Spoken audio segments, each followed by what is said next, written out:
Assalamualaikum warahmatullahi wabarakatuh. Alhamdulillahirrabbilalamin. Wassalatu wassalamu ala sayyidina karim sayyidina Muhammadin wa ala alihi wa ala sahbihi wa ala man tabi'ahum bi ihsan ila yaumil. Alhamdulillah, pada kesempatan hari ini kita akan belajar di tema 2 subtema 3 dan 4 mata pelajarannya SPDP. Hari ini kita akan belajar tentang ragam hias pada kain batik. Di buku tema diceritakan Siti sedang membantu ibu merapikan lemari baju. Di lemari ada beberapa kain batik milik ibu. Siti memperhatikan motif yang ada pada kain batik tersebut. Semuanya dilihat, kemudian Siti berkesimpulan bahwa kain batik ini semuanya terinspirasi dari tanaman atau dari flora ya. Ini ada bunga-bunga, ada tanaman, kemudian ada bunganya, ada yang menjulur ke atas dan ke samping, dan semuanya menginspirasi perajin batik untuk membuat kerajinan batik, motif-motif batik. Pada kain batik terdapat motif hias. Batik dari setiap daerah memiliki motif hias yang berbeda-beda. Motif hias termasuk dalam gambar dekoratif. Gambar dekoratif adalah gambar hiasan dari gabungan beberapa motif. Motif hias pada kain batik umumnya berbentuk hewan, tumbuhan, manusia, dan alam. Di Indonesia banyak sekali motif-motif batik. Misalnya yang satu ini adalah motif Megamendung. Batik Megamendung adalah motif batik khas daerah Cirebon. Motif batik Megamendung sangat khas dengan bentuk awan besar berwarna cerah dan mencolok. Beberapa warna yang umum digunakan pada batik Megamendung ini adalah warna biru, merah tua, ungu, dan hijau tua. Ada juga batik 7 rupa Pekalongan. Di Pekalongan adalah salah satu daerah yang terkenal sebagai daerah pengrajin batik atau pusat batik. Batik Pekalongan itu sangat terkenal ya. Di Temanggung juga banyak sekali batik-batik produk Pekalongan. Berbagai motif batik yang elegan banyak dihasilkan di kota Pekalongan ini. Ciri khas batik Pekalongan ya ini didominasi dengan motif tumbuh-tumbuhan dan hewan. Batik Pekalongan akan sangat cantik apabila dikombinasikan dengan pakaian berbahan dasar polos. Batik Parang Rusak, ini juga sangat banyak kita temukan ya. Motif batik ini sering sekali kita lihat dan motif batik ini namanya adalah motif Parang Rusak, merupakan motif batik yang sangat populer di kalangan pecinta batik. Motif batik Parang Rusak mengandung arti mendalam, yaitu peperangan manusia dalam melawan sifat buruk dan nafsu selama hidupnya. Batik Parang Rusak sangat sering digunakan untuk berbagai kerajinan berbahan batik. Ada topi, ada peci, sekarang ada ya peci batik. Selain baju dan sebagainya, sekarang ada peci khas batik gitu ya. Kemudian batik keraton. Batik keraton adalah batik yang awalnya dibuat oleh para putri dan pengrajin batik yang ada di lingkungan keraton. Motif batik keraton ini sangat kental dengan nuansa yang elegan, sakral, dan syarat akan filosofi kehidupan. Karenanya dulu batik keraton ini hanya boleh digunakan oleh sebagian orang saja, tidak semua orang. Berikutnya adalah batik Priangan Tasikmalaya. Batik Priangan Tasikmalaya terkenal dengan ciri khasnya yang memiliki corak yang rapat, rapi, dan berkelas. Dominasi motif rumput dan tumbuh-tumbuhan menjadi identitas utama batik Priangan. Batik Lasem. Batik Lasem ini adalah batik yang berasal dari daerah bernama Lasem yang terletak di perbatasan Jawa Tengah dan Jawa Timur. Batik Lasem ini memiliki ciri khas warna merah menyala. Hal ini disebabkan karena batik Lasem sangat dipengaruhi oleh kebudayaan Cina. Batik Bali. Ragam batik khas Pulau Bali ini juga tak kalah populer. Motif batik Bali banyak terinspirasi dari berbagai hewan seperti kura-kura, burung, bangau, dan rusa. Warna-warna yang digunakan pada batik Bali juga dominan warna cerah seperti biru, kuning, dan ungu. Batik Pring Sedapur Magetan. Batik Pring Sedapur Magetan ini merupakan batik dengan motif sederhana dan simpel. Meskipun begitu, batik Pring Sedapur syarat akan makna filosofis. Motif batik ini didominasi oleh gambar-gambar tanaman bambu yang mengandung arti hidup rukun dan tentram. Batik Malang dari kota Malang, Jawa Timur. Batik Malang memiliki ciri khas warna cerah. Motif batik Malang juga unik, yakni kombinasi gambar-gambar candi yang ada di kota tersebut. Yang ke-10, batik Betawi. Batik Betawi ini dari Jakarta ya, punya batik kerap ditampilkan dalam pameran kebudayaan Betawi ataupun pada acara bergengsi seperti Abang None, kemudian banyak acara besar di Jakarta sana. Pilihan warna yang cerah dan mencolok dipadukan dengan motif unik khas Betawi seperti ondel-ondel, pucuk rebung, nusa kelapa, gambang kromong, dan macam-macam yang menjadi ciri khas batik Betawi. Itu tadi 10 kekayaan batik yang ada di Indonesia yang memiliki ciri khas tersendiri dari daerah-daerah tertentu. Di subtema 4 kita akan belajar tentang kerajinan, teknik potong, sambung, dan konstruksi. Kita akan coba bedakan dulu ya, apa itu teknik potong, teknik sambung, dan teknik konstruksi. Teknik potong. Teknik potong ini adalah teknik dengan cara memotong dan memisahkan bahan menjadi 2 bagian atau lebih dalam membentuk benda kerajinan. Kemudian teknik sambung. Teknik sambung ini adalah teknik dengan cara menyatukan atau menggabungkan bahan dari 2 bagian atau lebih menjadi satu dalam bentuk benda kerajinan. Kemudian ada teknik konstruksi. Teknik konstruksi adalah teknik dengan cara mencetak atau menyusun atau membentuk bahan sesuai model atau produk kerajinan yang akan dibuat. Bahannya, dari bahan-bahan yang dibuat untuk kerajinan, yang misalnya bahan keras. Bahan yang kerasnya yang dibuat bersifat keras dan padat, misalnya kayu, batu, kaca, baja, aluminium, besi, bambu, logam, tembaga, perak, dan lain sebagainya. Kemudian ada juga bahan lunak. Bahan lunak ini adalah bahan yang mempunyai sifat lunak dan mudah dibentuk seperti tanah liat, plastisin, gipsum, lilin, sabun, dan sebagainya.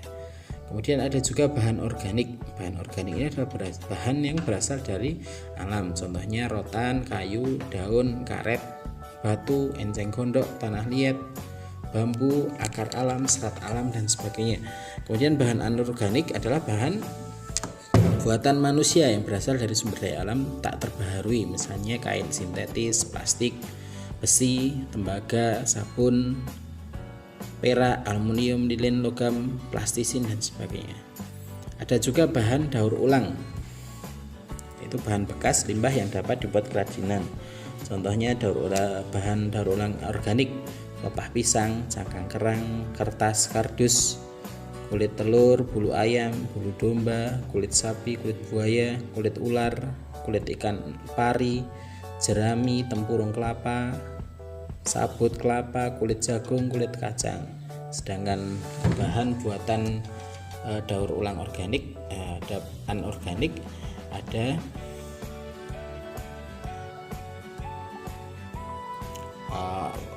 plastik resek, botol kaca, botol plastik, kain perca, aluminium, dan sebagainya. Peralatan yang digunakan untuk membuat kerajinan. Di dalam teknik potong kita menggunakan cutter, gunting, pisau, gergaji, tiang, tape dispenser. Kemudian di teknik sambung kita menggunakan jarum, mesin jahit, lem pistol atau staples, palu, alat las, solder, dan obeng. Kemudian di teknik konstruksi kita menggunakan cetakan atau mal dan pola. Cara kerjanya, kalau teknik potong itu kita digunting, disayat, dicacah, dibelah, dipotong-potong atau diraut, digergaji, disobek, dan diiris. Kalau disambung kita bisa menyambung dengan dilem atau di staples, menggunakan solder, dipalu dengan paku, diskrup, dilas, diikat, dijahit, atau dianyam. Kalau teknik konstruksi ini dicetak, dipola, dan disablon. Ini teknik konstruksi. Prosedur pembuatan kerajinan. Yang pertama kita tentukan dulu produk kerajinan yang akan kita buat. Kemudian yang kedua, merencanakan bentuk kerajinan yang akan dibuat. Desainnya meliputi gambar, ukuran, warnanya, dan sebagainya. Kemudian perencanaan biaya produksi kerajinan. Kemudian yang keempat, proses pembuatannya, finishing atau penyelesaian akhir agar menjadi menarik. Kemudian dikemas atau pengemasan. Produk yang berkualitas itu memiliki ciri-ciri. Pertama, produknya inovatif. Inovatif itu maksudnya produk yang baru. Kemudian yang kedua, produknya kreatif. Kreatif untuk menciptakan hal-hal yang baru. Kemudian unik. Unik ini lain daripada yang lain. Kalau banyak kaos, maka buat produk yang unik. Kemudian khas suatu daerah atau ini artinya memiliki ciri khusus atau istimewa. Kemudian estetis, indah, variatif, beraneka ragam, teknis. Pembuatan kerajinan secara urut dan runtut. Ini adalah contoh atau ciri-ciri produk yang berkualitas baik. Motif ragam hias dalam membuat kerajinan. Ada motif flora, yaitu tadi ya seperti bentuk tumbuhan. Kemudian motif hewan, fauna, atau motif geometris. Ini adalah dengan bentuk bangun datar, atau motif tumpal, yaitu dengan bentuk tepian segitiga. Kemudian ada motif mender, yaitu ragam hias dengan bentuk tepian lekuk siku. Adalah macam-macam motif dalam membuat kerajinan. Kali ini kita akan membuat ayam ya. Kita akan membuat ayam-ayaman wayang ayam dari kardus bekas.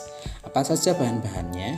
Di buku kita bisa melihat ada kardus bekas. Kita akan menggunakan teknik memotong dan menempel ya. Nanti akan kita menggunakan dua teknik memotong dan menempel. Ada kardus bekas, kemudian kapas warna putih atau bulu ayam boleh pakai kapas, boleh juga menggunakan bulu ayam dari kemuceng. Kemudian ada lem kertas, boleh juga pakai lem tembak atau kemudian lem fork, lem kayu juga bisa. Gunting, kemudian kita gunakan juga stick es krim sebagai pegangannya, atau juga bisa bambu, kayu bekas, atau tusuk sate juga bisa. Kemudian pensil, pulpen spidol ini digunakan nanti untuk membuat pola dari ayam tadi. Ya, pertama kita siapkan dulu kardus bekasnya. Kemudian membuat pola bagian tubuh anak ayam seperti pada gambar. Ada kaki, ada badan, ada ekor, ada sayap, ada kepala. Kemudian jiplak pola bagian gambar pada karton. Setelah itu gunting pola bagian tubuh anak ayam. Tempelkan pada kardus, lalu gunting kardus mengikuti pola yang ditempel. Selanjutnya, tempelkan kedua kardus bagian kaki dan kepala pada tubuh anak ayam. Kemudian gambar mata dan mulut ayam. Tempelkan bulu-bulu ayam atau kapas pada gambar tubuh anak ayam. Kemudian tempelkan stick atau kayu pada gambar anak ayam. Kita coba buat ya, sama bahannya dengan yang di buku, cuman kita tambah kertas origami agar kardusnya menjadi lebih bagus ya. Kita siapkan beberapa kertas origami, kemudian kita buat polanya dengan benda yang ada, bisa dengan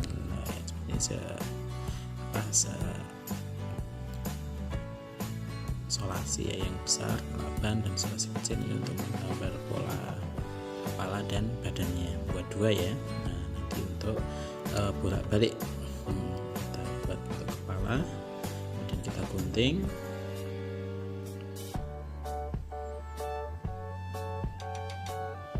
Nah, sudah jadi kepala bolak-balik ya, kepalanya bolak-balik. Kemudian kita buat ekornya, buat ekor.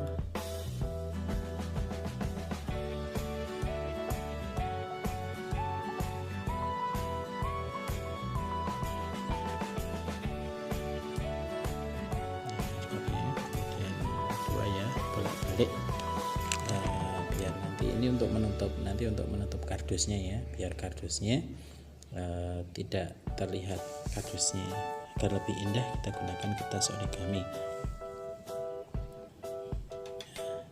Kita buat bolak-balik untuk ekornya agar bisa untuk menutupi ya. Nanti kita siapkan lagi, kita buat untuk sayapnya ya. Sayapnya kita buat gambar sayapnya, sesuaikan ya, sesuaikan proporsinya dengan badannya ayam. Nah, kita buat polanya, kita gunting sama, kemudian nanti kita juga membuat baliknya, dibalik kita buat juga sama. Nah, tinggal jiplak saja guntingnya. Ini tekniknya tadi yang kita bahas adalah teknik potong. Nah, kita buat sayapnya sama ya, kiri dan kanan, dua bolak-balik. Ya, sudah siap semua. Ini dari kertas origaminya. Kita buat kakinya terakhir, kakinya kita buat polanya, pola kaki.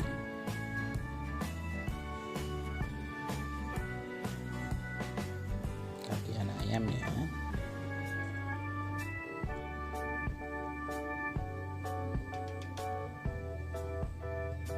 Ya, setelah itu kita gunting, polanya jadi kita gunting.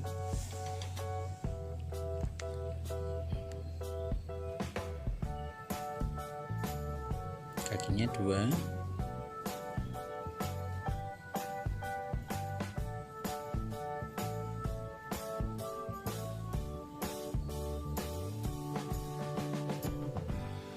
Ya, sudah jadi bagian-bagian tubuh anak ayamnya. Kita buat baliknya, bolak-balik ya, agar nanti bisa terlihat dari dua sisi, terlihat bagus. Tinggal kita jiplak, kemudian yang satu juga sama, kaki yang satu diambil ya, kita jiplak lagi, langsung digunting menggunakan teknik potong, alatnya gunting.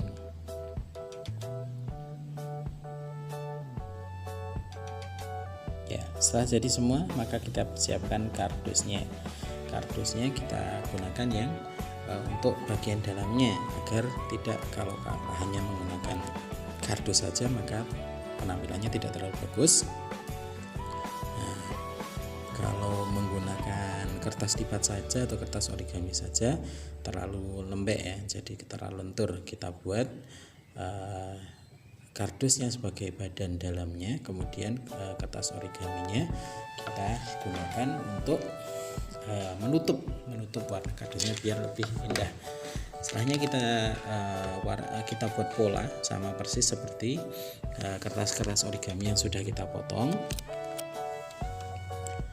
Nah, kemudian sudah jadi polanya, kita gunting. Nah, jadi ya, kepala, badan dan kakinya, ekor. Kita lem ya, lem badannya, kertas origaminya kita lemnya boleh menggunakan lem tembak, lem uhu atau lem yang penting tertempel dengan kuat. Nah, ini teknik menempel. Sama kepalanya juga sama, kita tempel. Nah, untuk sayapnya tidak usah ya, sayapnya nanti kita tempelkan di badan anak ayamnya.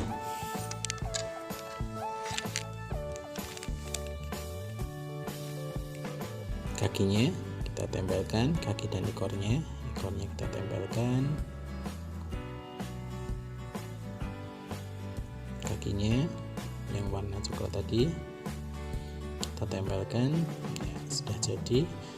Kita satukan, kita lem ya. Nah, ini kepalanya kita lem, kakinya kita lem,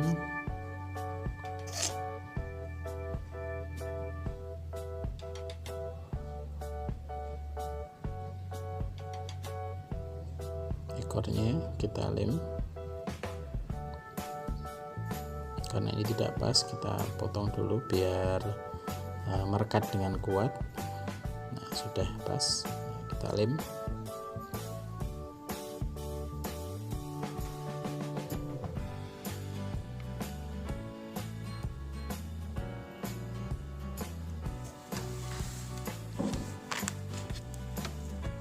Selanjutnya kita tempelkan sticknya untuk pegangan wayangnya. Kita tempelkan stick es krimnya.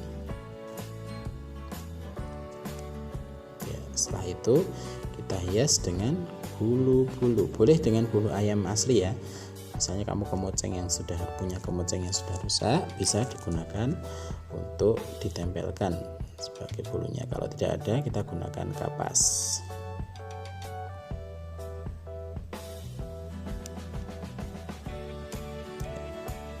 Setelah semuanya terwarnai, maksudnya setelah semua tertempelkan, nah kita warnai, kita hias, warnai badan ayam ini agar badannya terlihat lebih bagus. Kemudian kita tempelkan sayapnya dan kita gambarkan mata dan mulut ayamnya.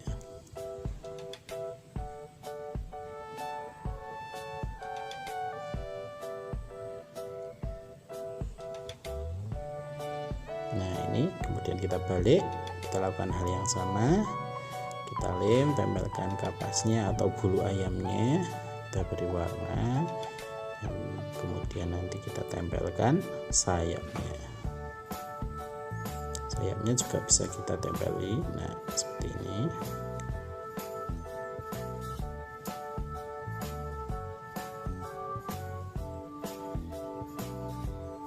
Boleh kapas, boleh bulu ayam asli ya. Kalau punya kemoceng rusak bisa gunakan bulu ayam asli. Kita beri warna, sedikit warna.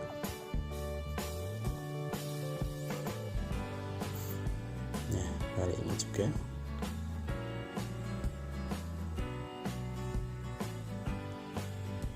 tada, jadilah wayang anak ayam. Ini ya, kalau kita belum bisa memelihara anak ayam, maka kita bisa gunakan wayang anak ayam ini. Bisa kita gunakan untuk bercerita, mendongeng dan sebagainya. Demikian mungkin apa yang bisa Ustadz sampaikan pada kesempatan kali ini. Terima kasih. Wassalamualaikum warahmatullahi wabarakatuh.